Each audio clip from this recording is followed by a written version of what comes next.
kwanza vivodisho vilifika kwenye cargo, niliviacha almost wiki nzima sikwenda kuvichukua. Nilipataga hasara kusema. Leo niko na moja kati ya watu ambao wamegeuza maisha kuwa fursa, kugeuza ujuzi kuwa fursa unaoingizia kipato kila siku. Ni moja kati ya startup founder wazuri kabisa ambao leo hii watakuja hapa kukuelekeza na kukupa mambo mbalimbali na madini mbalimbali ya kimaisha, ambao watakujulisha namna gani walivyoanza, changamoto zao, safari yao ya kimaisha ilikuwaje na mpaka hivi sasa walipofika. Kitu cha kwanza unatengeneza Kanyaga. Ulitengeneza kitu gani kwanza kilikuinspire kutengeneza kile kiatu?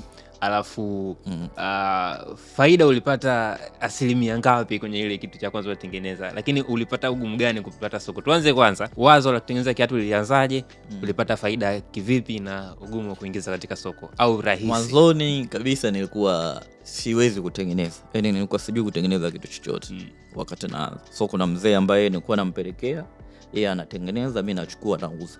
Nakuwa kama middleman wa katikati baina ya fundi na nini. Lakini baadaye wakati ndo nasema ngoja nianze kutengeneza mwenyewe, kwa sababu yule mzee baadaye akasema mimi niko busy na mambo yangu, so inabidi utengeneze, ujifunze wewe kutengeneza.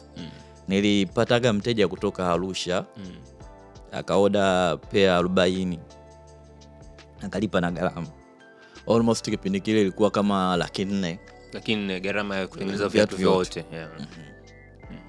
Nilipotengeneza sasa nilikuwa sijui kuchagua ngozi. Nilikuwa sijui kupangilia. Wadada wana design. Wadada viatu vyao unakuaga ni vipesi, hawapendagi viatu vizito. Pia wana design zao. Kwa hiyo nilikuwa sijui chochote, yani sijui ile kiatu mpaka kinakuwa kuchagua ngozi, kupangilia material, finishing nzuri hivyo. Kwa hiyo nikatengeneza vile viatu. Baadaye nikavituma kuelekea Arusha. Vile viatu vyote vilirudi. Kanyaga. Vile viatu hapo sasa, na still nilikuwa sijasimama kwa sababu nilikuwa na share ofisi na mtu. Ofisi sio yangu. Yaani nilikuwa sina chochote. Na ndio maana mimi nasema mtaji sio issue, lakini angalia una cycle gani ya watu, resources ambazo unaweza ukazitumia kwa wakati huo. Kwa hiyo nilikuwa na share ofisi na mtu, vile viatu 40 vyote vilirudi. Na vilirudi, yule mtu akawa anataka hela yake. Yote hela yake. Na ushaingia kununua material hapo na kusafirisha. Yaani akawa anataka hela yake yote. Kwanza vivodisho vilifika kwenye cargo, niliviacha almost wiki nzima sikwenda kuvichukua. Kwa sababu nikawa najiuliza kama yule kakataa, mimi hivi viatu nitamuuzia nani?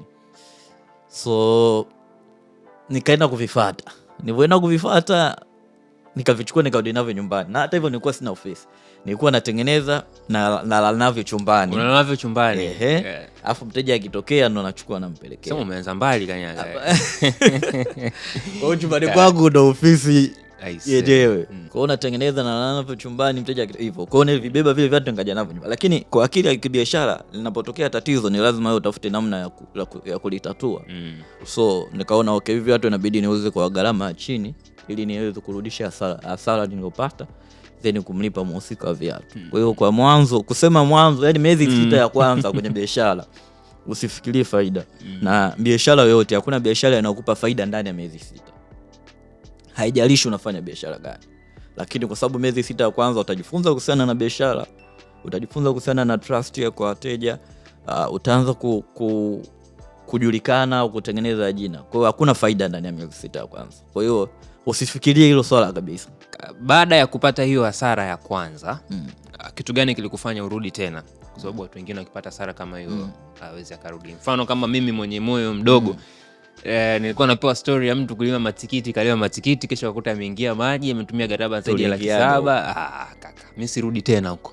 Na mimi pia niliingiaga hiyo sekta. Kuna umri wa kijana ukiwepo, unakuwa vijana tunafanya vitu after money. Yani tunatanguliza pesa zaidi kuliko maarifa, kuliko uaminifu, kuliko trust. Yani chochote tunachofanya tunataka tupate hela kwa wakati huo. So hiyo issue ya matikiti mimi pia niliingiaga. Hiyo itakuwa story siku nyingine. Kananiambia kama huko ulipoteza 400,000, sitaki kujua kwenye matikiti ilikuwaje. Wanaitwa ngedele, waliingia shambani waka. Hiyo ni hii ni packaging. Hii ni packaging, pensa maji unaweza kaiona iko na maelezo yote na kila kitu. Mimi napenda hichi kitu kwa sababu mtu mwingine ukimwambia akufanyie delivery anakuletea kwenye mabahasha. Kuna mambo mengi hapo katikati. Sio kwamba hataki, sio kwamba haoni, inawezekana pia mtaji wake hauruhusu. Lakini mdogo tunaenda. Mdogo tunaenda. Natumaini hichi kiatu jamani kimetengenezwa na Mtanzania. Mtanzania Mr. Kanyaga anayefanya kazi nzuri. Hii ni umesema natural ngozi kabisa. Ngozi tu kwa 100%.